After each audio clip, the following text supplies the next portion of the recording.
Welcome back to the channel, or welcome to Borderlands 3 in a special presentation. And I am super excited for Borderlands 3 launching in September 13th. And if you are a Borderlands fan and you want to see what's coming up with the new game and you can't wait, keep watching. So the new Borderlands game, we're seeing a little bit of a preview here of what we can expect, and I will put this full video on the end of this particular video so you can watch it through. But if you want to get a flavour on some of the things that are new compared to Borderlands 2, then this is the video for you. And Borderlands 3 has purported to have the biggest map of the franchise. It's a bigger map than Borderlands 2, pre-sequel, any of them. This is the biggest map the franchise ever has put out. There will be more boss fights for you. There's things like the NPCs can be revived and you can revive them. There's a new interface. There's a new look for things like loot boxes. There's so much to be happy about and be excited about. But I'm going to cover some of the favourites that I picked up from the presentation the other day. So without further ado, let's get into the special presentation, and I'll show you what you can expect to see in September. I am super pumped, so let's get into it. Before we get into it, make sure you register at borderlands.com. Make sure you register to get extra loot shift codes. I've pre-ordered, so I'll get some extra just by registering on the website. I'll get some extra shift codes and stuff before the game launches. So let's get into it. Sliding has been put into the game for the first time ever. And this is something Mikey and I were talking about recently in Borderlands 2, that we wish there was sliding in the game. And I guess we play a little bit of Call of Duty like Black Ops 3, and we'd been used to the sliding mechanics, and so it's really nice to see this in Borderlands 3. You can see some gameplay here where the slide is being put in, and I think this will make the game even more exciting and even more chaotic, and it just makes the pace a little bit quicker while you're in the action, and I think it's a good addition to the game. I'm really excited. Second is climbing or mantling. We've always had to jump up on things. Well, now you can, if you fall off, you can actually use the A button here and jump up and mantle onto things. And I think, again, combined with the sliding, this is going to put a whole new dynamic to the game. And we've always kind of jumped and had the grenade jump before, but this is quite a different mechanic that they've put in, and I think it is going to be again a very exciting one, and it'll give a new dimension to the way that you can play this game as opposed to the last couple. The abilities and skill trees. This is a really exciting.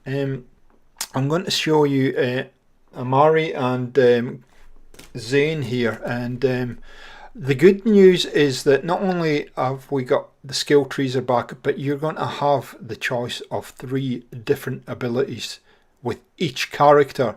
And so what that means is that if you're playing in co-op with a friend and you're both running, this is Amara, this is kind of the Maya character, the Siren character. If you're both running the Sirens, you can have different abilities running on the same character, which is really exciting. And obviously, as it has been a tradition, you can build up each of these abilities using your skill tree, as you can see there.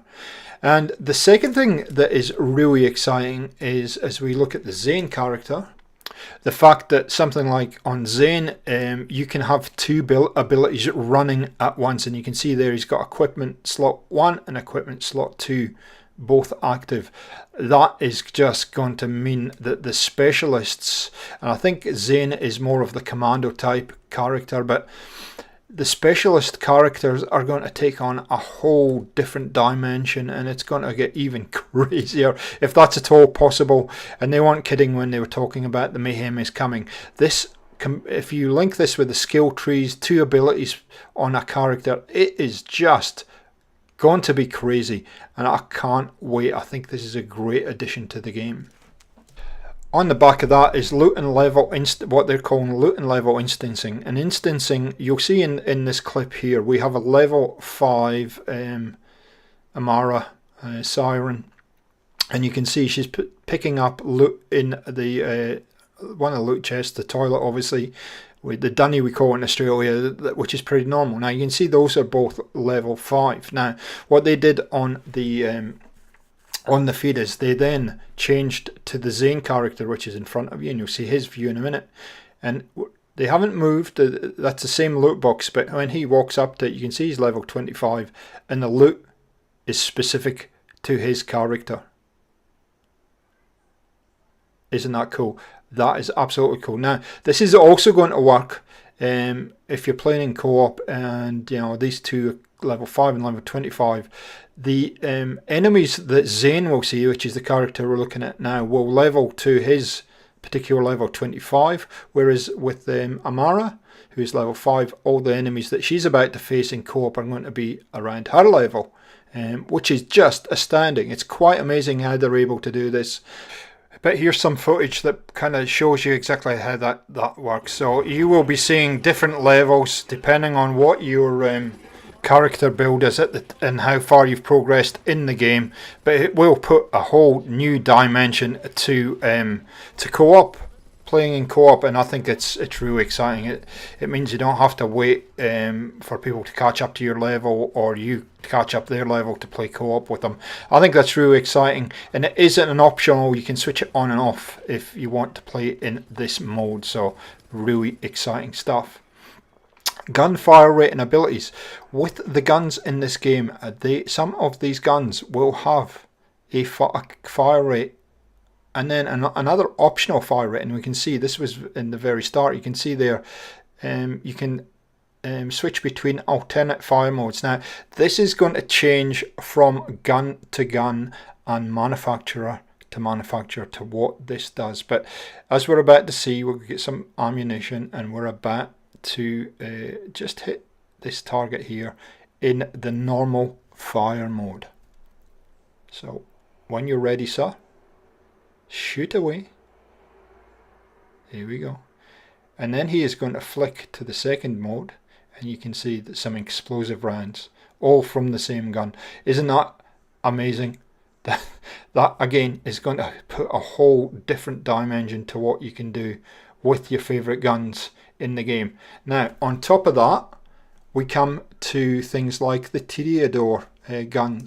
So traditionally the Tirador guns, and you can see he's just about to pick one up from the loot crate here, but the Tirador guns are the ones that when you have to reload them, you actually throw them away and they explode. Well, they've taken it to a whole different level with these guns this time, and you can see Amara is just going to reload her gun in a second once she fires it, hopefully.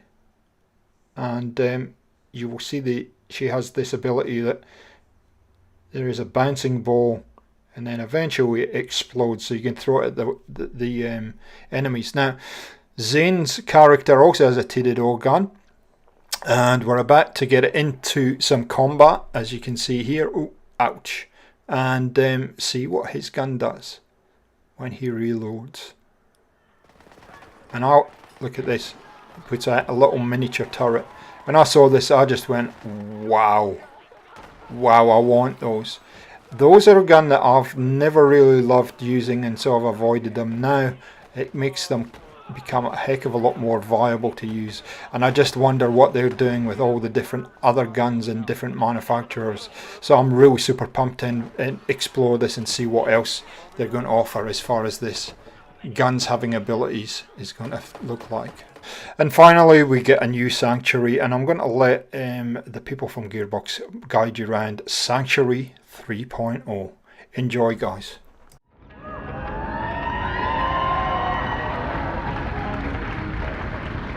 I'd like to introduce Sanctuary 3. We don't talk about Sanctuary 2. Since Sanctuary 3 is our home base, it's a great stopping point between missions. On Sanctuary 3, we can meet our friends, trade our loot, and prepare ourselves for what comes next. You'll notice here there's a quick change station where we can modify our appearance, but there's a new vending machine here on the right.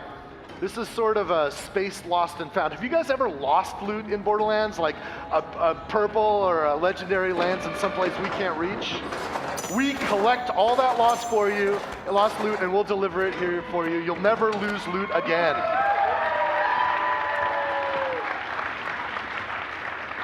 All right, so let's talk about this. This is your player quarters. Now, because we're playing Amara right now, all of the decoration, everything is built around Amara, but you can see that you can place items that you find in the world like this gun.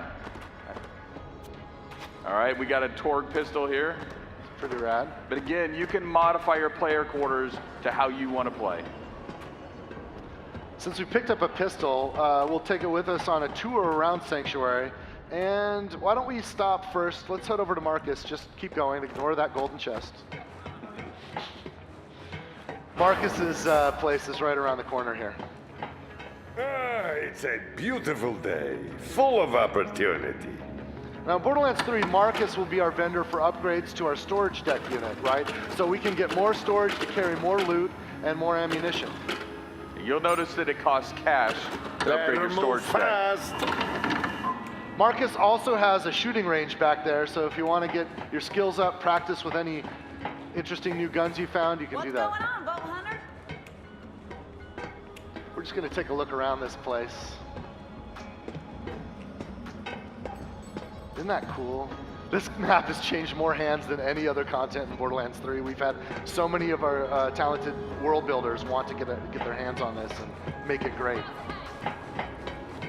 It's not a pub until you have a Moxie's bar, right?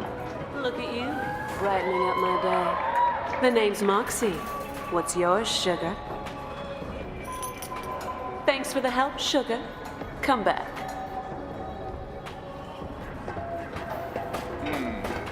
Here, let's try it. Yeah.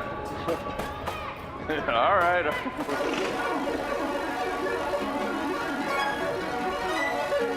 Oh, that's not good. No. Bad luck. Well, thanks for encouraging that. Let's keep going on the tour. All right. I love Sanctuary. I mean, it's just such a beautiful, I don't know, the level, I didn't work on this one that much. I just kind of helped guide some of it, but the guys that did the art for this, it's absolutely stunning. These are the jokes. You're up late. Evening. Knock, knock. Anyone home? Just a moment. Almost there.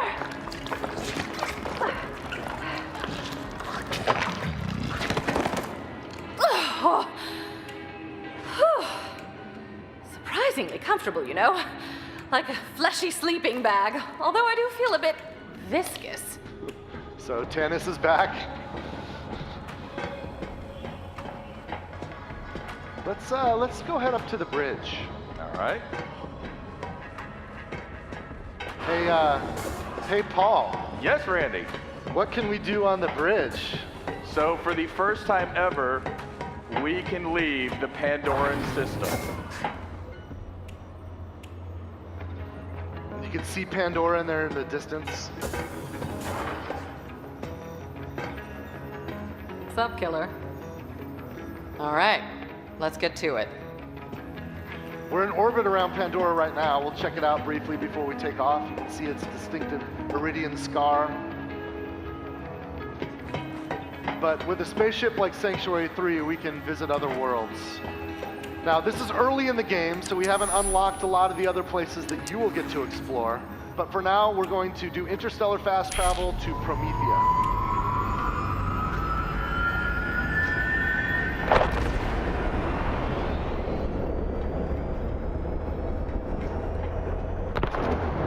Arrived in one piece.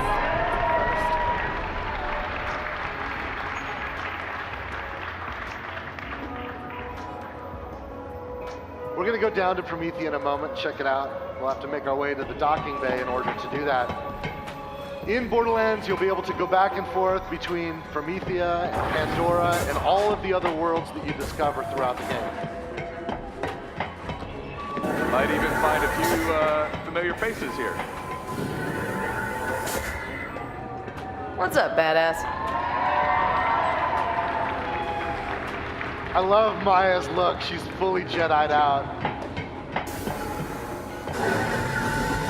We'll take a couple other stops on the way down to the hangar before we head to Promethea. Continue our tour of Nice Sanctuary day, 3. except for everything. Oh yeah, let's go to Hammerlocks. Now here in Hammerlocks, one of the cool things is Hammerlock asks you to kill different creatures, and this is a trophy room for killing those creatures. Oh, it's you! Apologies, it's dark and I've never actually cleaned this monocle.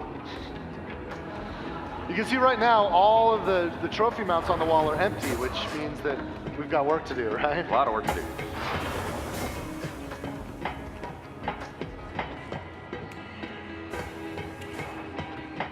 Now here in the ship, you can see we have shortcuts built in. The more time you spend on Promethea, the more familiar you'll get with it. We've kind of engineered some shortcuts and other ways to get around, so you can find what you need pretty quickly. How's your day going? Hey there, sugar boots. Ellie's sort of our ship mechanic. In a and while, crocodile. she runs the cargo bay. Down here we can check out vehicles we've collected. We can also get access to the planets when we're in orbit. We've also got some stowaways we can meet. What you want? Come back, never. I think his vending machine there said veteran on it. So very, very cool here. That is some of a flavour of what we have got access to May the 1st. And from what they were saying in the presentation, this is only scratching the surface of the new stuff that's coming. I cannot wait till September 13th. I want the game now, as I'm sure a lot of you do, and I hope this is just giving you a little bit more encouragement to buy the game when it comes out. I will be streaming it live on the channel, and no doubt Mike and I will be playing co-op. Guys, I'm going to leave you with the presentation that they left us with that gives you even more of a flavour and a view of what's coming up in Borderlands 3 in September. Thanks for watching, and we'll catch you next time on Gaming for XP. See ya.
Get yourself alive. Get yourself